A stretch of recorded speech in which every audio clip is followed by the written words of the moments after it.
மதுரை மாவட்ட புறநகர் பகுதிகளில் 1 மணி நேரத்திற்கு மேலாக பெய்த கனமழை காரணமாக விமான நிலையம் செல்லும் சாலை, அவனியாபுரம் பேருந்து நிலையம் உள்ளிட்ட பகுதிகளில் பெருக்கெடுத்து மழைநீர் ஓடுகிறது.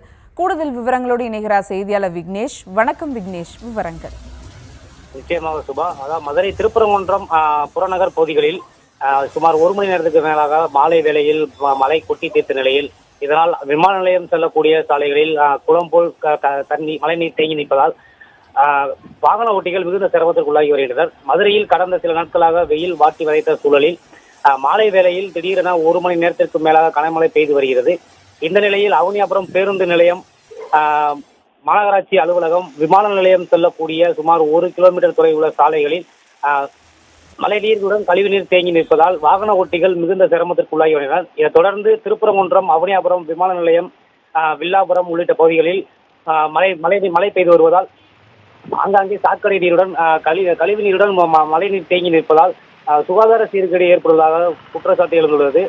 இதைத் தொடர்ந்து அவனியாபுரம் பேருந்து நிலையம், மாநகராட்சி அலுவலகம் உள்ளிட்டவற்றிலும் கழிவுநீர் கலந்துள்ளதால் இன்று விடுமுறை நாட்கள் என்பதால் பேருந்து நிலையத்திற்கு அதிக அளவு பேருந்துகள் வராத நிலையில் பயணிகள் சுகாதார சீர்கேடுகளில் இருந்து பாதுகாப்பான நிலையில் இருந்துள்ளனர். மாலை வேளையில் திடீரென 1 மணி நேரத்திற்கு மேலாக பெய்த மழையின் காரணமாக புறநகர் பகுதி மட்டுமல்லாது மாநகர் பகுதிகளான பழங்காநத்தம், காலவாசல், பெரியார் பேருந்து நிலையம் உள்ளிட்ட பகுதிகளிலும் கனமழை பெய்து வருவது குறிப்பிடத்தக்கது. சுபா, விவரங்களுக்கு நன்றி விக்னேஷ்.